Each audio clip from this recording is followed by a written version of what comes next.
اعوذ باللہ من الشیطان الرجیم بسم اللہ الرحمن الرحیم۔ درج دوم مضمون اردو سبق ہے آج کا رباعیات، اور آج کا ہماری شاعر ہے میر انیس۔ میں ہوں آپ کا مدرس طارق احمد ملک۔ اس سبق کے بعد یعنی اس ویڈیو کے آخر میں مجھے امید ہے کہ آپ رباعی کیا ہے اس کے بارے میں بنیادی معلومات حاصل کر چکے ہوں گے۔ میر انیس کے بارے میں بھی آپ کا تعارف ہوا ہوگا، اور اس کے علاوہ جو ہم رباعیاں پڑھنے جا رہے ہیں ان سے بھی آپ مستفید ہو چکے ہوں گے۔ مجھے امید ہے کہ آپ میرا جو آج کا لیسن ہے یہ ہمتن گوش ہو کر سنیں۔ امید ہے کہ آپ نے اپنی کتاب بہارستان اردو درج دوم اپنے سامنے رکھی ہوگی، اور اس کے علاوہ ایک قلم اور کچھ کاغذ کے شیٹ بھی سامنے رکھے ہوں گے، تاکہ جو بھی یہاں مشکل نکات ہمارے سامنے آتے ہوں تو ہم ان کا بھرپور وہ دیکھیں گے، ان کے مفاہیم دیکھنے کی کوشش کریں گے۔ تو آئیے شروع کرتے ہیں۔ تو درج دوم مضمون اردو سبق ہے رباعیات، اور ہمارے آج کے شاعر ہے میر انیس۔ ہاں میرے بچوں، ذیل عنوانات کے تحت ہم یہ تین چیزیں دیکھنے کی کوشش کریں گے۔ رباعی کا تعارف دیکھیں گے، پھر میر انیس کا تعارف دیکھیں گے، اور رباعیات کی تشریح دیکھیں گے۔ تو پہلے دیکھتے ہیں پیارے بچوں، رباعی ہوتی کیا ہے۔ رباعی ربا سے مشتق ہے۔ مشتق ہونا، نکلنا، یعنی رباعی ربا سے نکلی ہے، جس کے معنی چار کے ہیں، یعنی ربا کے معنی چار کے ہیں۔ صنف رباعی چار مصروں کی نظم ہوتی ہے۔ مصرے ہوتے ہیں ایک شعر میں دو حصے جو ہوتے ہیں انہیں مصرے کہتے ہیں۔ تو صنف رباعی میں صرف چار مصرے ہوتے ہیں یا دو اشعار ہوتے ہیں۔ اس کا پہلا، دوسرا اور چوتھا مصرع ہم قافیہ ہوتا ہے، یعنی پہلے مصرے میں، دوسرے مصرے میں اور چوتھے مصرے میں قافیہ پیمائی ہوتی ہے، اور وہ ہم قافیہ ہوتے ہیں۔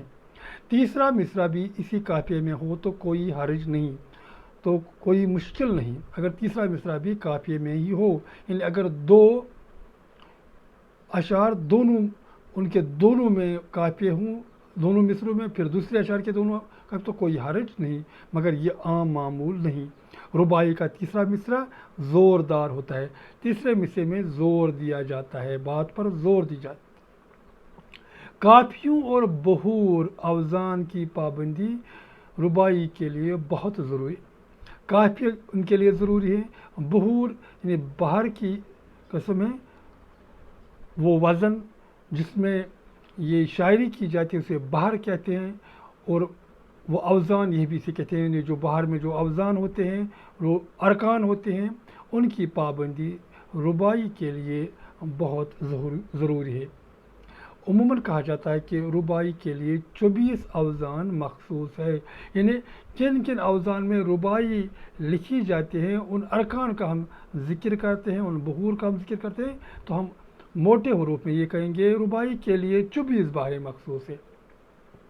رباعی میں عام طور پر حکیمانہ اور عاشقانہ مضامین ادا کیے جاتے ہیں، یعنی رباعی میں جو موضوع ہوتا ہے وہ حکمت سے بھرا ہوتا ہے، حکیمانہ ہوتا ہے، حکمت سے بھرا، یعنی حکمت بھری باتیں اس میں بیان کی جاتی ہیں، اور عاشقانہ یعنی حسن و عشق کی باتیں بھی۔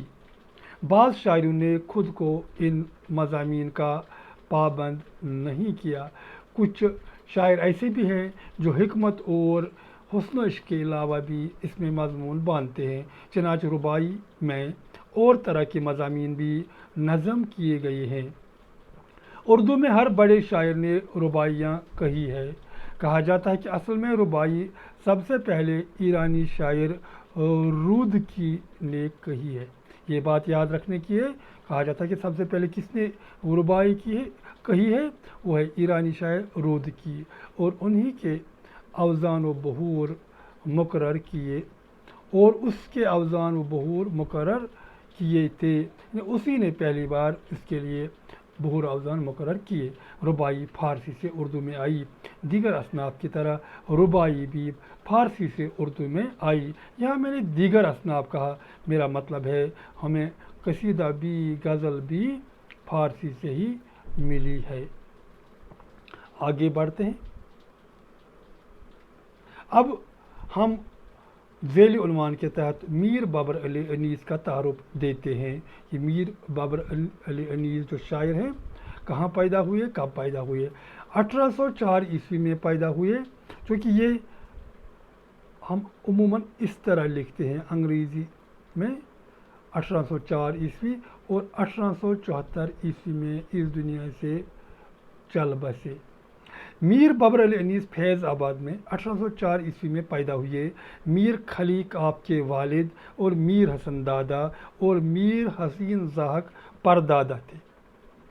اس طرح یہاں میر خلیق کا ذکر کیا گیا جو ان کے باپ تھے، اور میر حسن ان کے دادا تھے، میر زاہک ان کے پردادا، یہ تینوں شاعر تھے اور اچھے شاعر تھے۔ اس طرح میر انیس پشتنی شاعر تھے، یعنی انہیں وراثت میں شاعری ملی۔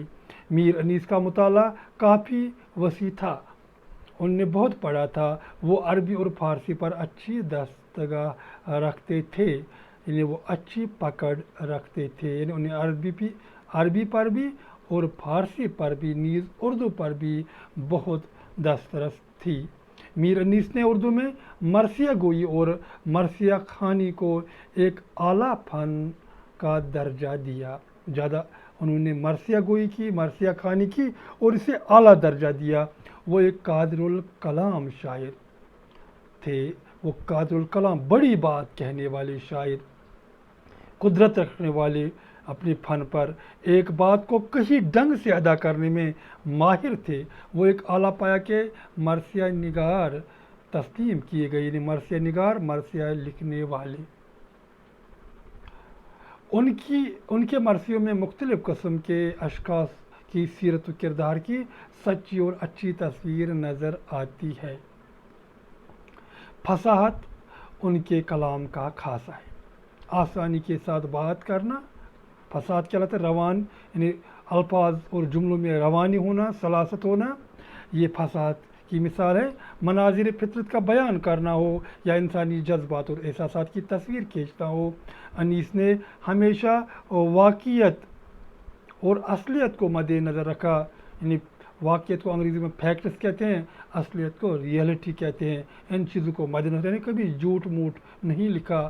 لفظوں کے انتخاب اور استعمال میں آج تک ان کا ثانی پیدا نہیں ہوا، یعنی اس جیسا ثانی ہونا، اس جیسا ہونا کوئی پیدا نہیں ہوا۔ مرثیہ گوئی کے علاوہ میر انیس کو رباعیات گوئی میں بھی استاد تسلیم کیا گیا ہے۔ اس کی چست رباعیوں میں علم و حکمت اور اخلاق کے نقطے بیان کیے گئے ہیں۔ یہاں دیکھیے اس کی جو رباعی ہیں کسی ہوئی، چست کہتے ہیں کسی ہوئی، یعنی جس میں کسی ہوئی یعنی مربوط رباعیاں ہوتی ہیں، ان میں علمی مضامین، دانائی کے مضامین اور اخلاق سے متعلق مضامین ہیں۔ ان کی بعض رباعیات ایسی زوردار اور چست ہے کہ ضرب المثل کے طور پر دہرائی جاتی ہے، یعنی لوگ انہیں ہر محفل میں دہراتے ہیں، کوٹیشنز کی طرح، جسے ہم کوٹیشن انگریزی میں کہتے ہیں، یا قول زریں کی طرح۔ میر بابر علی انیس نے لکھنؤ کی تباہی کے بعد پٹنہ، بنارس، حیدرآباد اور الہ آباد کا سفر کیا۔ 1874 عیسوی میں اس دار فانی سے کوچ کر گئے، یعنی دار فانی فنا ہونے کا گھر، فنا ہونے والا گھر۔ یہ دار فانی کسے کہتے ہیں؟ یہ دنیا کو کہا گیا ہے، یعنی دنیا کو خیر بات کہا۔ تو آئیے اب ہم میر انیس کی آج کی رباعی کا مطالعہ شروع کرتے ہیں۔ دیکھتے ہیں کہ میر انیس نے جو رباعیاں لکھی ہے ان کے مضامین کیا ہے اور ان کیسے لکھی ہے۔ تو پہلی رباعی میر انیس کی، رتبہ جسے دنیا میں خدا دیتا ہے وہ دل میں فروتنی کو جا دیتا ہے، کرتے ہیں تہی مغز ثنا آپ اپنی، جو ظرف کی خالی ہے صدا دیتا ہے۔ کتنی خوبصورت یہ ربائی ہے، یہ ضرب المثل بننے کے لائق ہے۔ تو معنی دیکھتے ہیں، رتبہ جسے رتبہ کہتے ہیں اعلیٰ مقام، یعنی مقام، یہ عموماً اعلیٰ ہوتا ہے۔ رتبہ جسے دنیا میں خدا دیتا ہے، جس کو بھی دنیا میں خدا اعلیٰ مقام عطا کرتا ہے، وہ دل میں فروتنی کو جا دیتا ہے۔ فروتنی کہتے ہیں انکساری، وہ شخص ایسا ہوتا ہے وہ دل میں ہمیشہ ایک چیز کو جگہ دیتا ہے، جا کہتے ہیں جگہ، وہ عاجزی اور انکساری کو دل میں جگہ دیتا ہے۔ یعنی جسے اللہ تعالیٰ اعلیٰ مقام دیتا ہے، اعلیٰ رتبہ دیتا ہے، وہی وہ شخص ہے جو دل میں عاجزی اور انکساری کو جگہ دیتا ہے۔ کرتے ہیں تہی مغز ثنا آپ اپنی، جو خالی مغز، تہی مغز ہوتے ہیں خالی مغز، وہ مغز جن میں کچھ نہ ہو، وہ دماغ جو عقل مندی سے خالی ہو، وہ کیا کرتے ہیں؟ وہ اپنی ثنا آپ کرتے ہیں۔ ثنا کہتے ہیں تعریف کو۔ جو خالی دماغ ہوتے ہیں، جو بیوقوف ہوتے ہیں، وہ اپنی آپ تعریفیں کرتے رہتے ہیں۔ جو ظرف کی خالی ہے صدا دیتا ہے، ایسا ہونا ہی ہے، کیونکہ جو برتن، ظرف کہتے ہیں برتن کو، جو برتن خالی ہوتا ہے وہی آواز دیتا ہے۔ تو کتنی پتے کی بات کی ہے۔ پھر سے رتبہ جسے دنیا میں خدا دیتا ہے، جسے اعلیٰ مقام عطا کرنے والا خدا ہو، وہ دل میں عاجزی اور انکساری کو جگہ دیتا ہے۔ مگر ایسے بھی دنیا میں لوگ ہیں جو بیوقوف ہے، جن کے پاس کوئی عقل مندی کی کوئی دولت نہیں ہوتی، جن کے دماغ خالی ہوتے ہیں، وہ ہمیشہ اپنی تعریفوں میں مگن رہتے ہیں۔ سچ کہا ہے کسی نے کہ جو برتن خالی ہوتا ہے صدا دیتا ہے۔ کسی کا خوبصورت شعر ہے، کہہ رہا ہے شور دریا سے سمندر کا سکوت، کہہ رہا ہے شور دریا سے سمندر کا سکوت، جس میں جتنا ظرف ہے اتنا ہی وہ خاموش ہے۔ تو اس موضوع پر بے شمار اشعار لکھے گئے ہیں۔ ایک اور مشہور شعر ہے، جو اعلیٰ ظرف ہوتے ہیں ہمیشہ جھک کے ملتے ہیں، صراحی سر نگوں ہو کر برا کرتی ہے پیمانے۔ تو یہ خوبصورت مرثیہ ہم نے پڑھی۔ اب دیکھتے ہیں دوسری ربائی، سوری میں نے مرثیہ کہا، ربائی ہے یہ، دوسری ربائی کا مطالعہ کرتے ہیں۔ ماں باپ سے بھی ہو سوا، ماں باپ سے بھی ہو سوا ہے، ماں باپ سے بھی سوا ہے شفقت تیری، افزوں ہے تیری غضب سے رحمت تیری، جنت انعام کر کے دوزخ میں جلا، وہ رحم تیرا ہے یہ عدالت تیری۔ ماں باپ سے بھی سوا ہے، یعنی زیادہ ہے، ماں باپ سے بھی زیادہ ہے شفقت تیری، محبت اور ہمدردی تیری، محبت اور ہمدردی کا مجسمہ ہوتا ہے شفقت۔ ماں باپ سے بھی سوا ہے شفقت تیری، اس ربائی میں میر انیس خدا سے مخاطب ہے۔ ماں باپ سے بھی سوا ہے شفقت تیری، اے خدا ماں باپ سے بھی بہت زیادہ تمہاری محبت اور ہمدردی ہے، افزوں ہیں تیرے غضب سے رحمت تیری، چھلک پڑتی ہے، چھلک پڑتی ہے، روشن ہوتی ہے، نکل آتی ہے، افزوں ہیں تیرے غضب سے، یعنی اے خدا تمہارے غصے سے بھی تمہاری رحمت ٹپکتی ہے۔ اے خدا ماں باپ سے بھی زیادہ تمہاری شفقت ہے، اے خدا تمہارے غصے سے بھی ٹپکتی اگر کچھ چیز ہے وہ رحمت ہے۔ ہم نماز نہ پڑھیں آپ غصہ ہوتے ہو، ہم ماں باپ کی خدمت نہ کریں تو غصہ ہوتے ہو، اس میں بھی رحمت ہی ہے۔ جنت انعام کر کے دوزخ میں جلا،